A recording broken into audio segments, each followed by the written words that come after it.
வணக்கம். நான் உங்கள் ஸ்நேக்ஸ் அக்கா. இரவு நேரத்தில் நம்ம கவனமாக இருக்கணும். ஏன்னா இரவு நேரத்தில் தான் அதிகமாக பாம்பு கடி விபத்துலாம் அதிகமாக ஏற்படுது. ஏன்னா விஷப்பாம்புகள் அதிகமாக இரவு நேரத்தில் அதிகமாக வரும். பொதுவாக நம்ம வீட்டில் கோழிகளோ மற்ற பறவைகளோ வளர்த்தோம் அப்படின்னா அதை உண்ணுவதற்காக பாம்புகள் கண்டிப்பாக வரும். எப்போயாவது ஒரு டைம் வந்துடும். அதனால் இரவு நேரத்தில் இந்தமாரியே கோழி வளர்த்தீங்களோ பறவை வளர்த்தீங்களோ எப்பயும் கவனமாக இருக்கணும். அப்போ விஷப்பாம்புகள்னால் அந்த நல்ல பாம்பு தான் அதிகமாக நம்ம வீட்டிற்கு வரும். அதே போல் இந்த பாம்பு வீட்டுக்கு வந்திருக்குது. வந்த உடனே இந்த கோழி சத்தம் கேட்ட உடனே மக்கள் பார்த்துருக்காங்க. பார்த்தா அந்த சைடில் அந்த ஓடு இருக்குது பாருங்களேன், அந்த ஓடு பக்கத்தில் போய் பதுங்கிருச்சு. அதுக்கப்புறம் கால் பண்ணி வர சொன்னாங்க. ரெஸ்க்யூ பண்ண போனேன். பார்த்தா அந்த பாம்பு பெரிய பாம்பு தான். அது ஒரு சின்ன கேப்பில் அப்படியே சுருண்டு படுத்துருக்குது. பார்க்கலாமா? அது பார்த்தீங்களா எப்படி படுத்துருக்கு பாருங்கள். ஸோ பார்க்கவே மிகப்பெரிய பாம்பு தான் அது.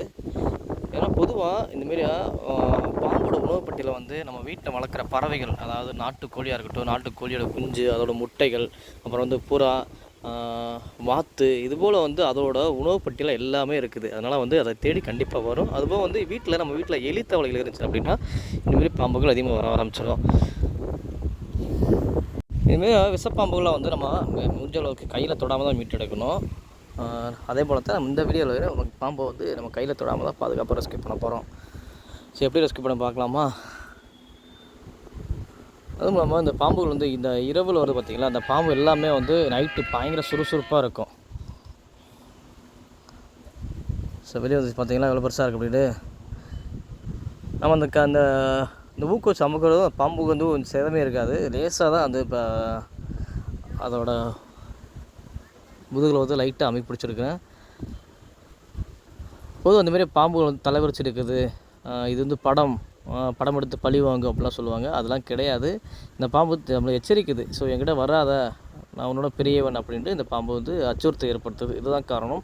இது படம் கிடையாது. நம்ம வீட்டில் வேஸ்ட்டான பொருட்கள் இந்தமாரி செங்கல் கப்பி, இந்தமாரி ஓடு, மர ஜாமான்கள்லாம் நீண்ட நாளாக வச்சுருக்குறோம். அது மீண்டும் எடுக்கும்போது அதை கவனமாக எடுக்கணும். அதுபோல் இடங்களில் தான் பாம்புகள் அதிகமாக தங்கி மறைஞ்சு வாழும். ஸோ இந்த வீடியோ இப்போ நண்பர்களுக்கு ஷேர் பண்ணுங்கள். அவங்களும் பார்த்து தெரிஞ்சு கவனமாக இருக்கட்டும். கிராமம் சார்ந்து வாழ்கிறவங்க இரவு நேரத்தில் ரொம்பவும் கவனமாக இருங்க தயவுசெய்து. ஏன்னா இந்த மழைக்காலத்தில் தான் பாம்பு கடி விபத்து அதிகமாக ஏற்படும். அதை தடுக்கணும் அப்படின்னா நம்ம எப்பயுமே கவனமாக இருக்கணும். முடிஞ்ச அளவுக்கு இரவு நேரத்தில் வெளியில் போகும்போது டார்ச் லைட் பயன்படுத்துங்க. ஏன்னா டார்ச் லைட் பயன்படுத்திங்கன்னா பாம்பு இருக்கணும்னு தெரிஞ்சிடும். ஏன்னா பொதுவாக பாம்புகள் இரை தேடி நம்ம நடக்கிற பாதை மேலேயும் நம்ம பயன்படுத்துகிற இடங்களில் தான் அதிகமாக இந்த பாம்புகள் இருக்கும். அதனால் நம்ம எப்பயுமே நம்ம எச்சரிக்கையாக இருந்தால் இந்த பாம்பு கடியை தடுக்கலாம். இந்த வீடியோ நமக்கு ஷேர் பண்ணுங்கள். மீண்டும் சந்திப்போம். நன்றி, வணக்கம்.